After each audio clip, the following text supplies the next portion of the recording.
Welcome to the Full-Time Devils podcast. It's me, Jay, hosting today. Adam McCullough isn't with us today, but he will be back very soon with some great videos. Don't panic. You're in good hands. Also joining me today is Karthik Shyamsundar, making your debut. Yes, indeed. Your Full-Time Devils podcast debut. You are a regular on the Fancams, of course. As well, we've got Ciaran Taylor. Is it your debut on the Full-Time Devils podcast? It is. Long-time listener, first-time guest. Wish it was under better circumstances, though. We'll get to that, unfortunately, later. We'll get to that later. And last but by no means least is someone who's not his debut. We've all heard him many, many times. And I know you're full of the joys of spring this morning, aren't you? Or this afternoon, I should say. The joys of Mr. Andy Tate himself. Yes. We were just talking before we started recording about films, and you said you've not seen the new Star Wars film, didn't you? Yeah, I'm not seeing it yet, and you got to follow. You got to follow the trilogy. You got to follow it in the correct order. I'm not even seeing The Last Jedi yet. Why don't you make it like a Tarantino film for yourself and watch like the last one first, and then the beginning and the middle? You know what I mean? Like a novel, yeah. Yeah, it's ruining me back to front. I mean, my last movie I seen was Avengers Endgame. That was about a year ago now. That was decent, a long time ago. That bit where Captain America says Avengers Assemble is magical. But why they made him whisper it, I don't know. Avengers everyone in the back. Assemble. Because he's whispering it, so people in the back are going to go, oh, what did he say? Did he say assemble? Right, are we going now? Yeah, let's go. I think that might be the greatest payoff, though. The greatest build-up to something in film history. Yeah, and how the duck just happens to come through a portal at the same time. Yeah. Well, was it 27 films in 9 years or something stupid that led to that moment? Yeah, I've not done which is pretty impressive. I've only done the Avengers, and I've got through Guardians of the Galaxy, but I've not seen Doctor Strange and all that. Seen Spider-Man? Yeah, I've seen Spider-Man, and the last Spider-Man movie was absolute rubbish pants. Far From Home? Yeah, Far From Home. Controversial. That. I took my lad to see it. He loved it, but he's 4. So, you know, he's I was going to say, I loved it, but I'm yeah, not exactly. People right now are going, what the fuck are they doing talking about Spider-Man and Avengers when we've just been beaten 2-0 at home to Burnley? We tried to prolong it. We didn't really want to talk about it, but I suppose we've got to. We were all there last night. Time of recording this was the morning after the night before. We were at a game. A lot of anger towards Ed Woodward. A lot of anger towards the Glazers. Probably one of the few times I can remember the whole ground standing up to anti-Glazer chants, even near the executive boxes and the director's bit. Andy, I'll start with you. You've been pretty vocal against Ed and the Glazers since I've seen you, met you. Do you think this anger and frustration towards Woodward and the Glazers is going to change anything? Do you think it's different to what we've seen before? Do you think it's worse than what we've seen before, other than obviously the actual I think protest? It's a pivotal moment because, like I said, the atmosphere last night, even the fog it played, it was a bit of an eerie presence in the air. It's like with the traditions of United, it's like the spirits were rattled as well. And it got nasty last night and toxic. Even like I say, I took my nephew, even he was vocal, and he's 17. I was vocal. I've never seen the ground do that in about 15 years. I feel for people that are like that age. How old are you, Karthik? 20. Oh, mate. Ciaran? 23, yeah. Oh, fucking hell. Yeah. So I feel for you youngsters, because me and Andy over there, we've seen, 13 titles and all the rest of it. I've seen, but like I say, I've seen the bad years. I've gone through the 80s. All we did was win a couple of FA Cups. So yeah, they're dark days, but this is the worst since the 80s. Even the 80s, though, I vaguely remember the 80s. I was born in 1980. But even the 80s, like we got results at Anfield. We got big results. City were worse than us for much of that decade, and we won trophies. Yeah. Now, and also you had some hope for the future of the club. Now it's like it seems darkness. You talk about the fog. The darkness is descending, and what is the end game? Sorry to I love it. Bring it on. What is there? Because it's like you think, okay, well, this could happen. It could lead to this. It could lead to this, and then it can lead to the Glazers leaving and everything being rosy. But I don't even see that. I can't. All you can see. I'm no financial expert, but I can't see anything. It would have to be a scandal with the dealings they do. You know what I mean? With the banks and all that. I'm just saying, look what happened to Leeds United. It'd have to be along them lines. Look at that, they nearly went under. I know, but it has to be something really scandalous and dodgy, and that's the only way to maybe remove him from power and remove them. They have to force to sell. Ciaran, where do you stand on the Glazers and Ed and everything? I mean, we were talking about last night, and last night was the first time I can remember, because we've always had this mentality. We're angry about the Glazers, even when we were winning and when we were picking them. But last night was the first time it almost seemed that anger turned to somewhat despair. I mean, seeing on 80 minutes, I mean, Rio said it himself in the post-match stuff, called it an embarrassment. And just to see just everyone leaving in their drones and everything. Just even in their drones, did you say? Drones is drones. They flying out of the stadium on a drone. It's the last thing That we was need a sight to behold. There's your protest. It is the year 2020. Where's 70,000 the flying drones. cars? You know what I mean? Too far away from that. But it's just what, people are starting to slowly, people are starting to realise now what they're actually I've doing seen to young the club kids now. singing it. Yeah. Young kids like 10, 11, 12. And that's saying something. Yeah. Young kids with the dads actually singing And the whole point as well, it's the not Glazer song. It's not just, the die-hard parts. Like you said, the executive boxings and stuff getting involved. Yeah, You it was just right never around see there. it. I was in the straight and I could see it. Say from my there. nephew's in the Stretford End, and he actually saw people in suits, all in his suits and all that, actually singing it and standing up. I don't know. It's quite a sight. It's all that little box where Fergie sits, that little segment. I didn't see them personally. I'm in the straight. I didn't see them stand up, but the surrounding bit did, and they usually don't join in with that sort of stuff. But the whole ground to me looked like it was just stood up in unison. Yeah. And it was, it was getting a little bit like that when we were against Norwich, even though we were winning. So you knew that there was going to be something something was going to happen. Sorry, when we went behind to Burnley. What is the answer then if it's not standing up in the ground and chanting? Is that going to get us anywhere, do you think, Karthik? Do you think that can... I'm not saying, people shouldn't do it. I think people should always be vocal about their unhappiness with the Glazers. But, how do you see it changing anything, or what do you think could change something? I mean, I thought that when we did it against Norwich, when we were like 3-0 up or whatever, it was more impactful because we're doing it when we're winning. So situations like last night, they're just going to look at it and go, oh, they're only doing that because we're losing. They're just throwing the toys out the pram sort of thing. Yeah. But I think the only way we can make a change is to just stop going. But no one's going to do that because we love United. We go to watch That's United. That's what they expose. Yeah. I think your loyalty, your love. Yeah. Do you think it is getting to that point, Andy? Do you think you would ever get there where you think I'm not going anymore? I can't do it. No, I know, because me and you spoke about this on this podcast many times. My dad took me to Old Trafford my first time in 1983. Similar to me. He gave me a videotape. What's that? Get back to me. And I did. And it's why I love the club. And it's like, I say this, like I said, I get emotional now. It's part of my life.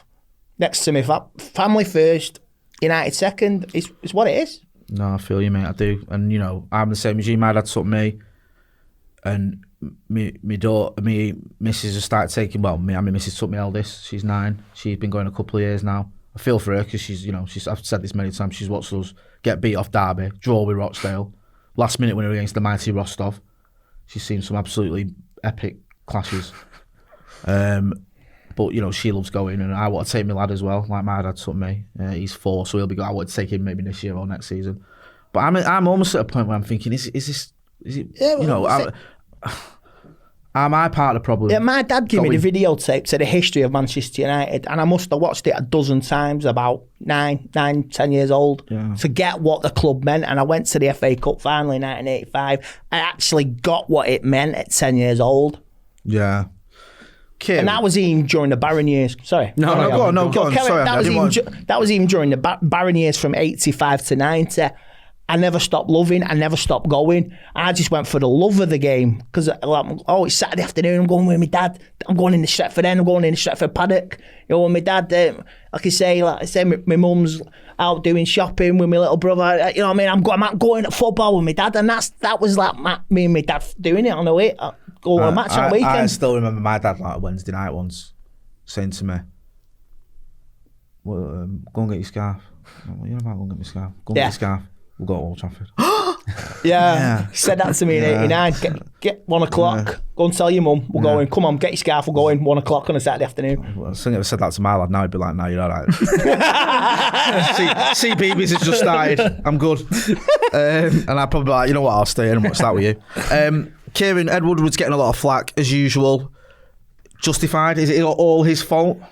Very much part. Yeah, to be honest, yeah, a large part of it is his fault. At the end of the day, unfortunately for us, he's a really good, commercial businessman. He's fantastic at making money in that regard. Don't want to insult you too quickly. Yeah. Just, is he though, right? And the reason I ask this is the growth of this club. Are we getting the full? Are we sort of really understanding this? Has this club grown in what it's worth the way it should have done? Because I get where you're coming from. I think it was Mark Ogden tweeted something about, the share prices have gone up. And then people have delved into that and gone, if you actually look at the size of this club as an asset, if someone compared it to General Electric, General Electric haven't grown. They've invested loads of money and over the past 10 years haven't really grown. And they're one of the biggest companies in the world.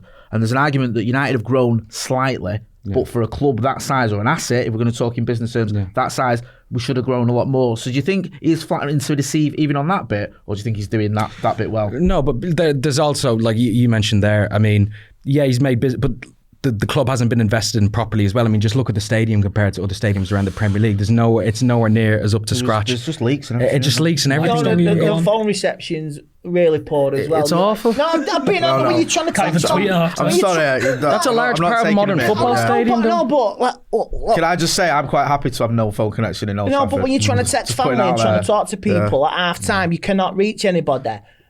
Even if it's an emergency or this, that, or the other, you just can't reach. No, the only reason I said that is because I like modern to not stadiums get now during the game. That's the only reason. Modern stadiums now, you can actually just a clear phone signal. I think if leaking. I think if they made the Wi-Fi better, people would end up watching Coronation Street or something on the phone. Yeah, that's true. I put my headphones on and watch a film. Do you know what I mean? Why watch that dross? Ed Woodward, Andy, you've been very vocal against Ed Woodward since you ever came on this channel. Did your very first appearance on this channel, I think you were critical of him, and rightly so. It cost me my job, didn't it? Yeah. Do you think he'll leave? Do you think he'll go? I mean, he's the highest paid executive vice chairman, to give him his proper moniker, in the country.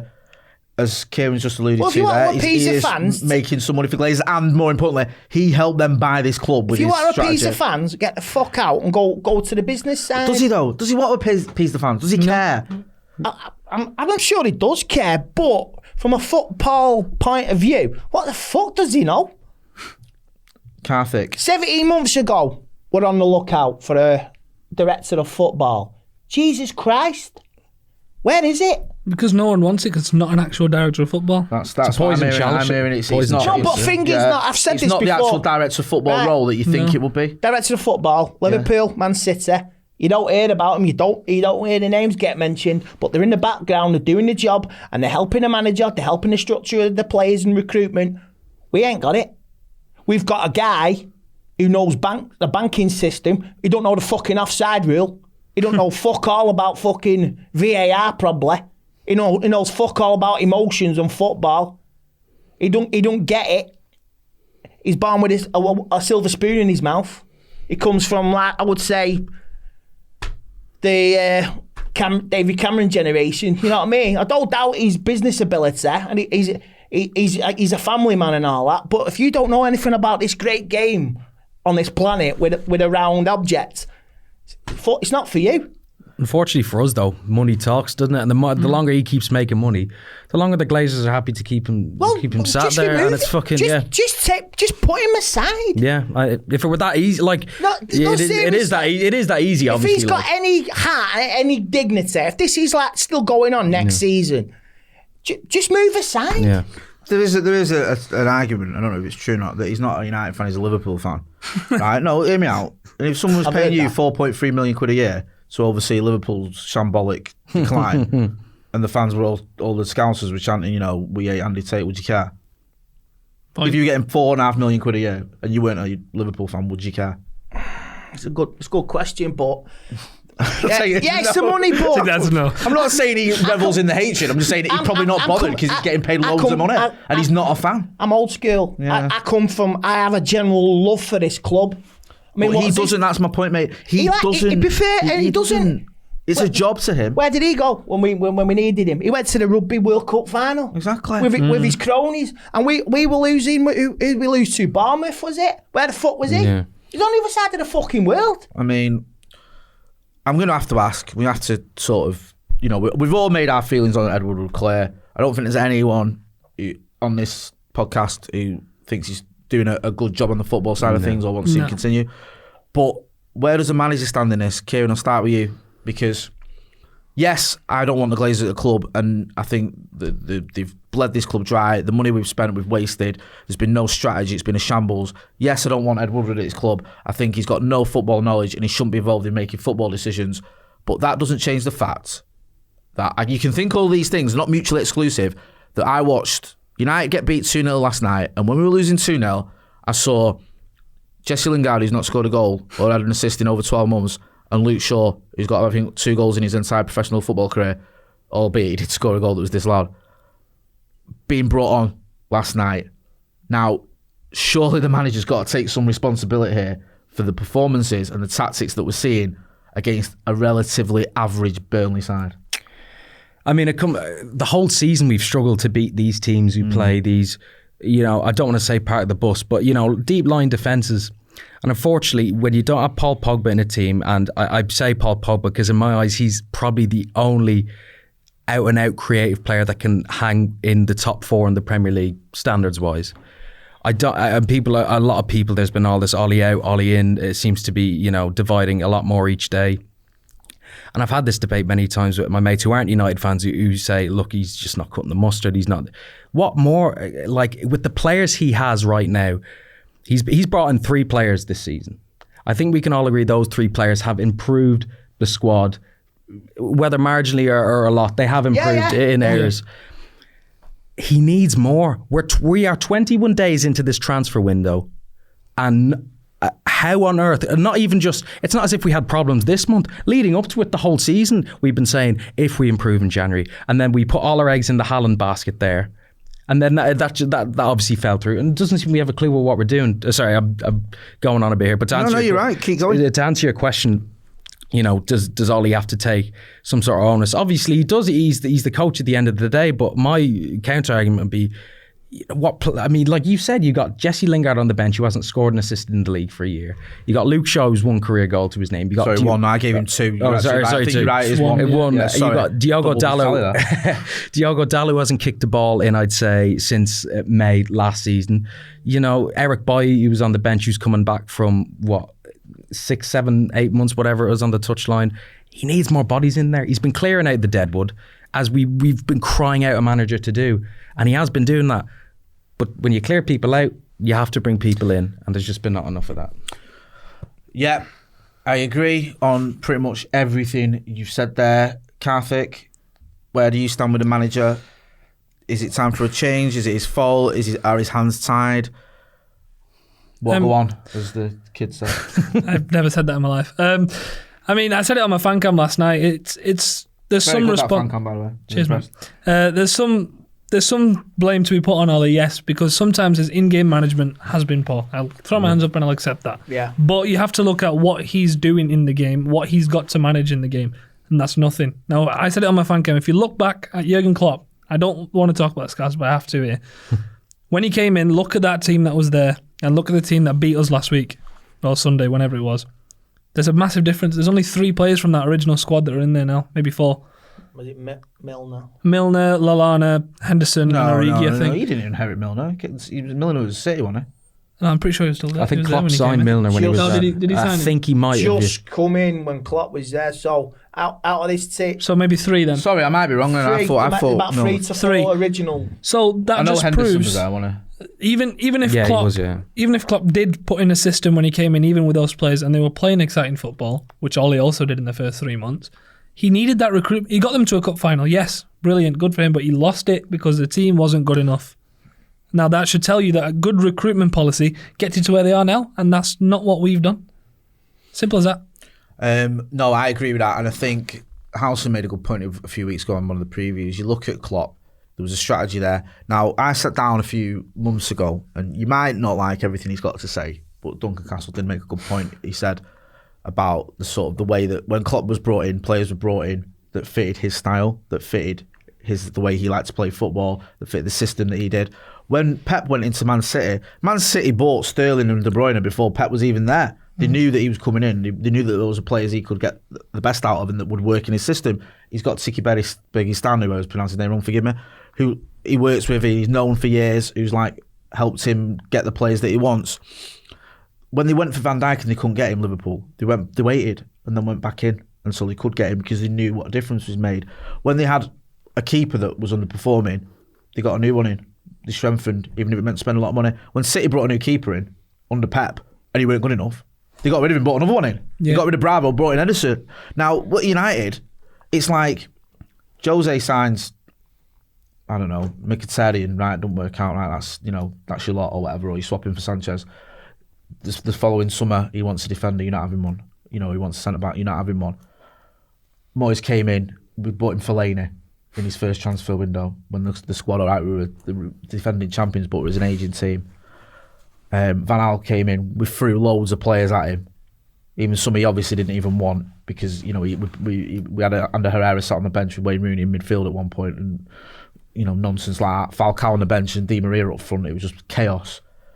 Now Ollie's come in. Yes, you've brought in players, but we're still crying out for more. And as Ciaran and Karthik have mentioned, the transfer window's running out. Is it just Ollie or the system or everything? What is it? It's a bit of all of them. It's everything. It's a clash of everything.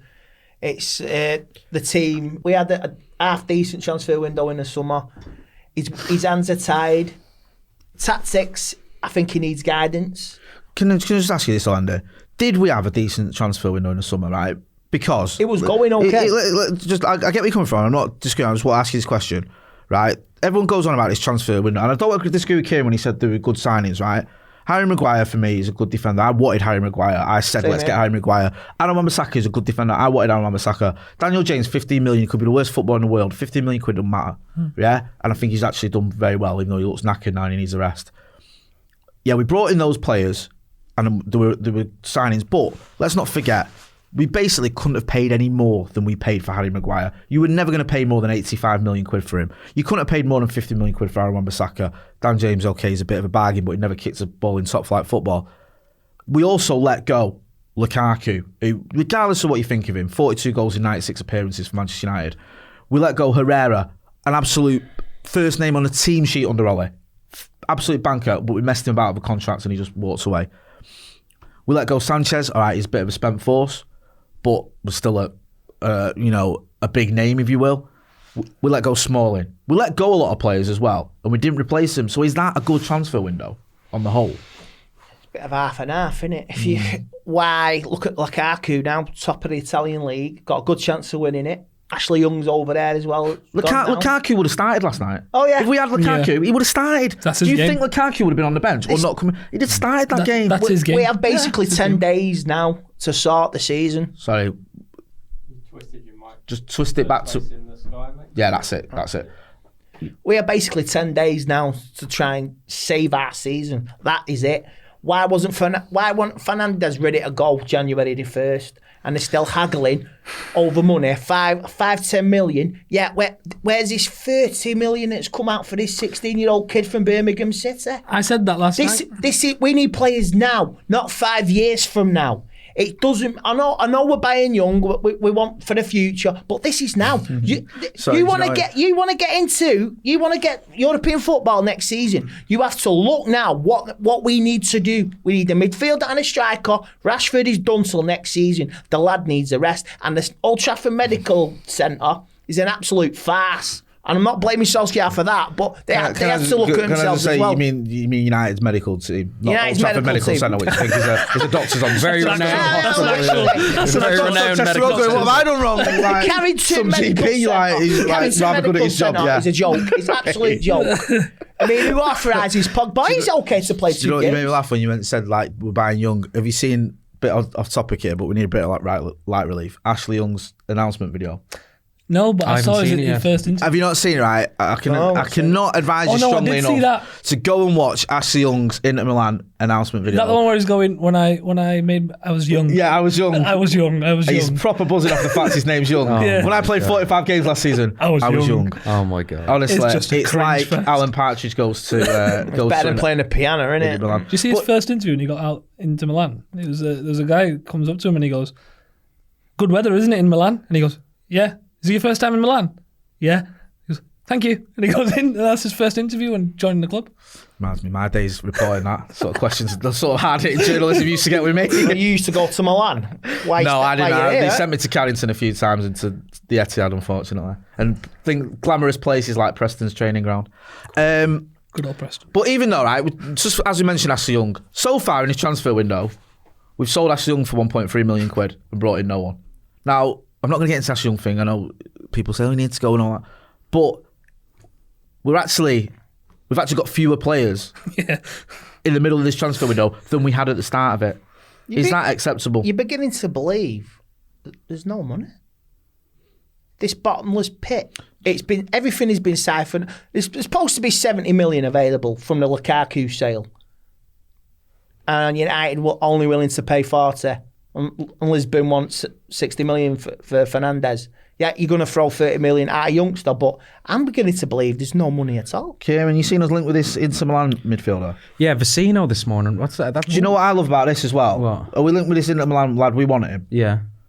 and we've just sold them. Yeah. How Ashley much? Young. How much? So a week later, On then we loan. go, On loan, apparently. On loan. a week after we've sold them Ashley Young, and they don't have to deal with us anymore, then we go, so we want a midfielder off you. And we go, well, no. I can see a lot of deals like See that. Ashley Young telling her, like, you don't want any of that. You don't want to go there, So lad. that's shit. I can see the next few days a lot of those deals popping up on the yellow bar on our TV screen saying, who's that? Who? On loan? What? Because they're going to panic like they did under No, Jose. seriously though, do you believe we'll get anybody? Yeah, I think we will. not anymore. I think we will have to get. I don't think we will. I think even if it's someone who doesn't improve the squad, they will have to bring in someone because the backlash they will face. Even just anyone. It's obviously not. Squad's on its knees. The squad's on its knees, and I'm not saying bring in someone for the sake of it, but that's probably what they will end But up they doing. won't. They won't. Yeah, I know, they will right? I know there's a lot of probably. Just to shut us nonsense up, just to spouting shut in us the up. papers, right? I get it. But some of the things that have been coming out recently are very, very worrying, and it shows you where we're at. We're hearing things like, the lad, is it? I always forget his name. Ramazani. Yeah. I've seen him a Ramazani. few times on Twitter. Every reason I always get his name wrong. He's not. I mean, he's nowhere near good enough, in my opinion, for top flight football. Not disrespecting the lad. We've seen him being talked up. We've seen. Miller. Sorry. Damani Miller's another one. Yeah, him being spoken up. We've seen. I know it's nonsense, but Carlos Tevez being linked with No. Rooney. That's what Wayne Rooney the other day. Wayne Rooney. Jesus. Yeah, My I man. mean, you're 2 steps away from Owen Hargreaves putting his boots back on. But I know it's a lot of paper salt. but Berbatov, take him back. He's still putting a shift in all. It's still putting a bloody shift. It shows you where we're at, though, that sort of these names have just been pulled out there because it's almost like silly season, Mark 10. Do you know what I mean? It's like there's just sort of no end to it or no end to the nonsense that we're witnessing. Do you see, Karthik, I'll start with you, a signing coming in that can change things for Manchester United this season? Do you see a January transfer being made that can help turn things around? I mean, I hope so because I think if we get a Bruno Fernandes in, he's not going to solve everything. He's not going to be the shining light to save our season and get us top 4, but he'll improve us on the pitch, and that's the kind of thing we need. Yeah, he might need time to settle, but I think he's still an effective player. But with what I'm reading so far, I don't think it's going to happen, and it's going to end up being a loan signing, or it's going to be a panic buy. It'll be like that time where we tried to sign Fabio Coentrao on deadline day. Coentrao, yeah. Just a random name comes out of nowhere. Just to and shut we're us like, all "What?" up. That was half 10 at night, wasn't it? Yeah. When Real Madrid were like, no. Yeah, it was like half can't an hour buy anyone after the else. window. We need a striker, seriously. And you can't stick with Martial up front Is and it- Greenwood is it- for the rest of the is- season. is It's it- not fair on him. Do you think they have got it what it takes without Rashford to get the goals that we need? No. Well, you've answered that already before. No, I asked you, I don't that's know why I it. asked you that. You The said goals no will already. dry up, and I won't be surprised if we'll drop from 5th place. Do you think? If they Where don't do you stand, Kieran, with that? Do you think Martial can do it on his own? Well, with Greenwood as backup? I'm always been a big fan of Martial, honestly. I think the system definitely needs to be played around him. I think when you saw... For starters, you've got to have a fucking system. Yeah, you have to have a system, and right now we're kind Got of... players He around. should have put his chance away last night. Yeah, and He took an extra touch. That was at Anfield on Sunday. He's shocking. been weird last couple of games. Like, why is he? Sorry, putting his Adam, if I'm laces- saying this, but I know you're his fan club. But Why is you he know what putting I his mean? But laces he should through it have at buried Anfield? it. He should have buried it at Anfield on Sunday as well. Well, yeah. I mean... I think the sad thing for me is I think Martial can be, I've said this a few times, similar to a Firmino type of player.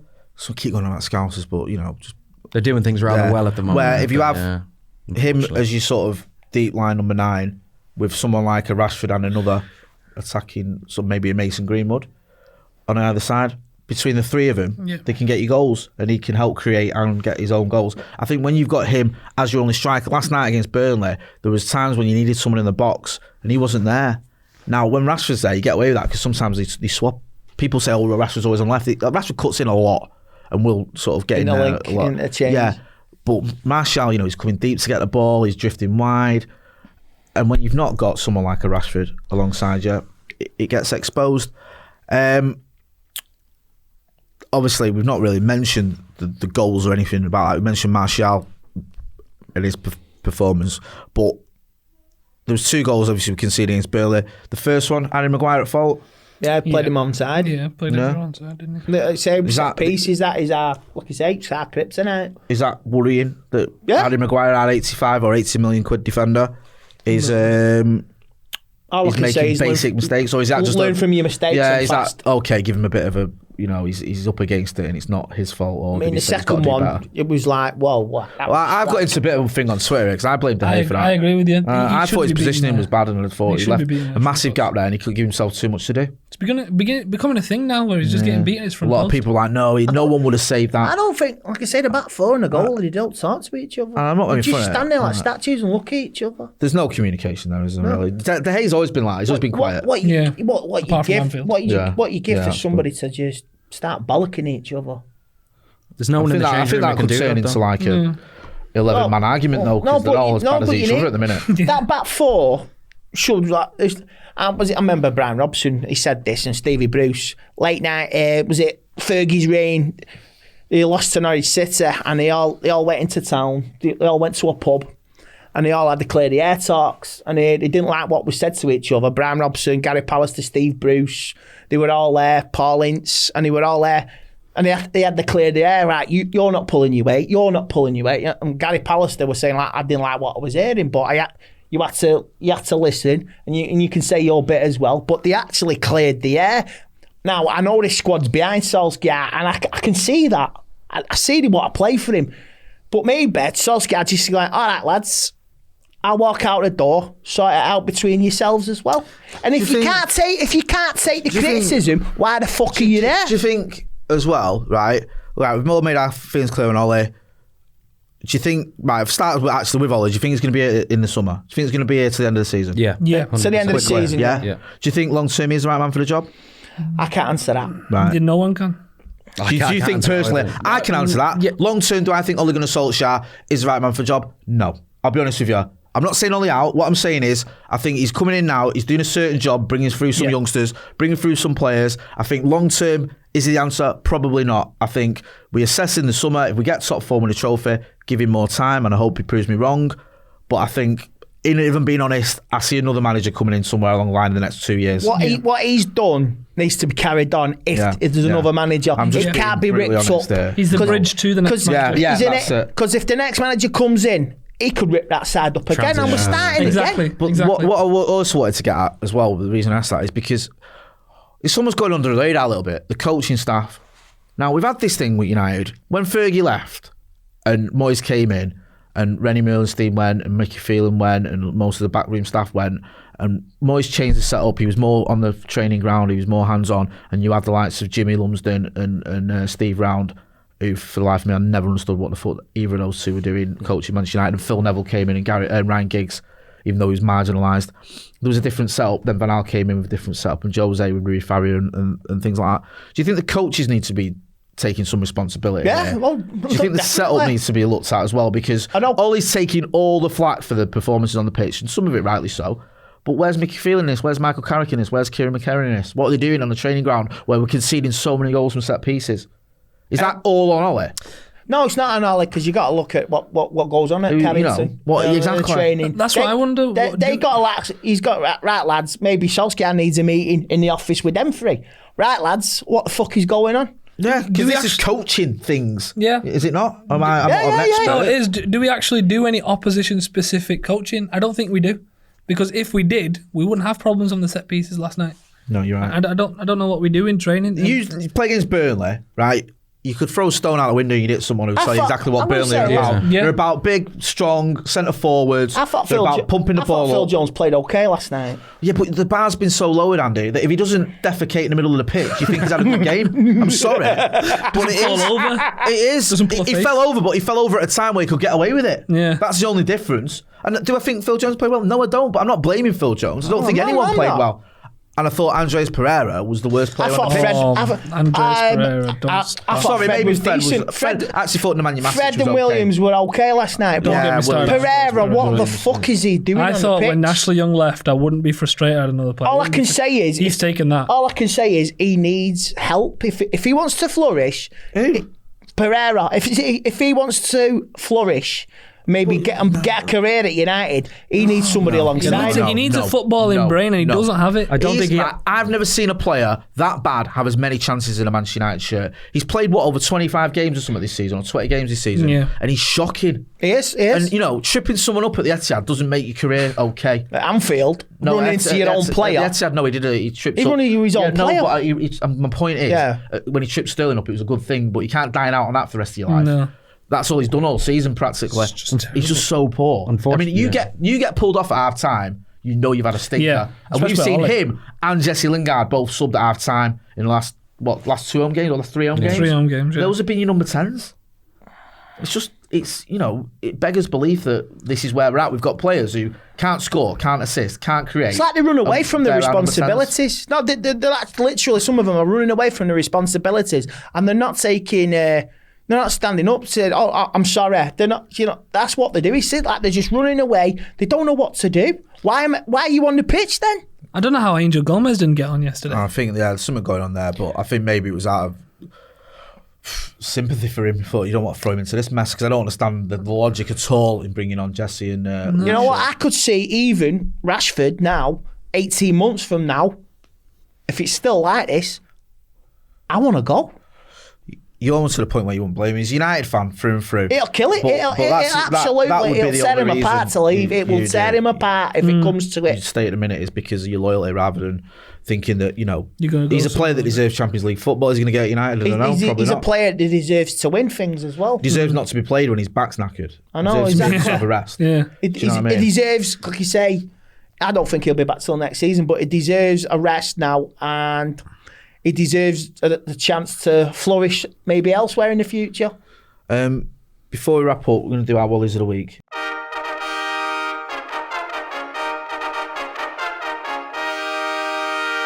I am Madam McCullough. Kieran, we'll start with you.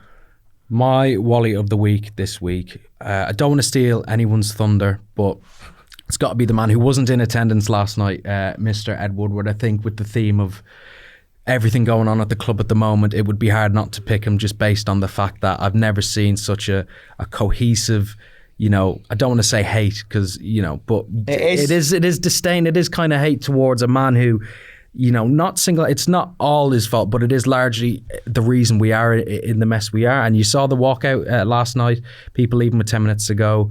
People have had enough. It goes back to when the green and yellow scarf started popping up around. Was it like 2010, 2011? Yeah, it feels AC Milan. Yeah, it feels like the first time since then. Beckham put put a scarf around his neck. Yeah, it feels like since then, or since those scarves started reappeared again, that people have had enough, and that's for me why he's my. You'll see a lot more green and gold in this. Oh yeah, 100%. Yeah. I mean, if that's your only way to protest, then you're getting something off your chest, and you're doing your little bit.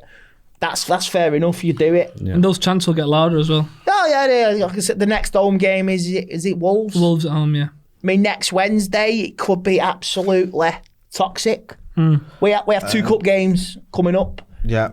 Tranmere or Watford, and then what? Recording, we don't know if it's going to be Tranmere or Watford. Yeah. You assume it'll be Watford. Andy, who's your Wally of the Week? I'm going to change the goalpost. Have a little bit of fun. I'm going to have a pop at Greg's. Oh, here we go. Here we go. All I'm going to say is Lawsuit incoming. You're ruining a tradition. This is for the moment they've taken meat potato pasties off the board. Non-existent. Do you get a vegan option of it, do you, or something like Don't that? talk to me about vegan. The vegan option. Vegan sausage rolls are alright, Andy. I understand the craze and that everyone's entitled to have their vegan sausage roll or vegan pasta, but to meat potato pasties It's a northern thing, and they've become the south. Southernising Greg. I go to Pound Bakery now, 2 for £1. You're making pasties southern. If you are listening to people from Pound Bakery, we are open to sponsorship deals. Yeah, please. Other pastry delicacies are available from other shops, obviously. Karthik, are you as outraged that Greg's have taken off the meat potato pasty option? Can't say I am. You'd be saying that they took off cheese and onion pasties. Oh. Hey, there you go, lad. I'm still not giving it that expression says it all. Who am I going to go with? I could say that guy who's randomly started speaking about Pogba after. That's mine, actually. That was random. But I'm going to go with... Well, Andy told me that Gaz has never seen Back to the Future, so I'm going to go Gaz. He's never seen Back to the Future. Never seen Back to the Future. Yes, Radio Gaz. I'm calling you out. It's an absolute... Great Scott. It's a little bit weird, though, Back to the Future, because I often wonder, like, is there some form of inbreeding going on there? Or what? Oh, dear. Like, why are all the parents the same as the kids throughout the generations? What, you mean they look alike? Yeah. It's the same actors playing them from 1885 through to 1985. 2019, sorry. So, yeah, 2015, yeah. So why are they all the same? What's going on? Are they all just like, is it just incest central? I don't know. Maybe I'm looking into it too much. Well, it's 30 years since the last movie, and what happened 30 years ago? Yeah, but in 80 years or whatever, my grandkid's wife isn't going to look the same as my daughter. Well, you never know. Oh, if there's something's gone wrong. Well, You know what I mean? It's just weird. Hill Valley. That's what I mean. Hill Valley is like some incestuous little inbreeding pot. Where's the flying cars, man? Exactly. Yeah, I think there's something going on there. I don't know. I don't want to get into it too deeply because I'll ruin it. But yeah, it's always worried me. My Wally of the week, Karthik, you alluded to it, is Jason McAteer. Jason McAteer yesterday said that he blamed Paul Pogba for United losing against Burnley. Paul Pogba, he wasn't playing. He's created this atmosphere, and he's got a bad influence on everyone. He's influencing all these younger players, and it's his fault that United are struggling. Now, I don't want to get on a soapbox here, right? But this is a trait that we're seeing consistently in the media. Yeah, and it's not just with Paul Pogba, right? We've seen it all, and it's honestly, we've seen it all for the last 18 months with Meghan Markle. She's got a problem. She's got a bad attitude.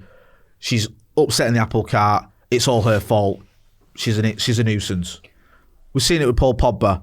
We've seen it with so many other players. Raheem Sterling got it for years. Well, for about a year and a half before it got to the point ridiculous where even us as Manchester United fans were saying, it's ridiculous. That City player that used to play for Liverpool, you're out of order on him, which says it all. And now Paul Pogba's getting blamed. Now, if you're watching United get dicked off Burnley and you think Paul Pogba, who's not kicked a ball for us for months, is the issue, you're absolutely either deluded or you've got some sort of agenda. Yeah. Either way, or both. It's not good enough. You need to be better at your job of commentating than just spouting off what is pretty much right-wing drivel. Typical Scouser. Well, you can argue that, but oh dear. So watch that and go, it's all Paul Pogba's fault. It's a nonsense, and he's not the only one that said this. Now listen, I've been critical of Paul Pogba. I think he's not been consistent enough. I think we haven't seen the best of him, but I still think he's a very talented player. But if he's not playing, it's not his fault. If he's just had surgery, it's not his fault that United are getting beat off Burnley. Oh, Jason McAteer didn't stand up to Roy Keane, did he? All them years ago. Yeah, he bottled it. I think it needs calling out for what it is. It is, and there is. I'm not one of those who just likes throwing the race card, as people like to say. I don't like using that expression, but I think you need to look at it, and it's like, why are we targeting these people? Yeah. There's an obvious sort of theme running through. Yeah, there is a common denominator. So I think people like McAteer and some of the other people who comment on idiotic nonsense need to look at themselves. So he's my Wally of the week, but you could have swapped him for any number of pundits who've said similar drivel in the past. Ciaran, where can people find you? People can find me on Twitter at Ciaran Taylor 2, over at Stretford Paddock as well. Give us a phone. The Stretford Paddock. There's all sorts of madness going on there. Yeah, we've not even touched on the FA Cup game. We're either going to get Watford or Tranmere. We're going to lose to one of them, so it doesn't matter. Karthik, where can people find you? I can be found on Twitter at Karthik_. He's up to 400 followers now, the boy, eh? I'm growing. He got 50 followers overnight. And he didn't even rant, really. He didn't even swear and point at the camera.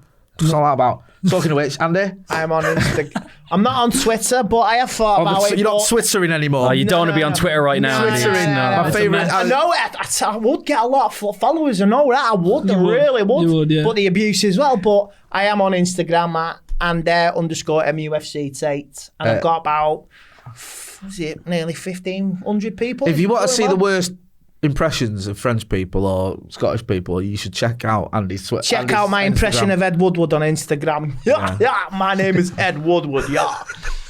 It's uncanny. I thought Ed Woodward Was he in the room? here. I was about to call you. If you are listening there, that was Andy pretending to be Ed Woodward, not Ed Woodward walking into the room. Oh dear. That when Santa came in. We've got lots of vids coming up as usual. We're going to be at the FA Cup game, giving you reaction to that. We're going to we have Howson and McCullough are going to be doing a video again, their uncensored video. So check that out as well.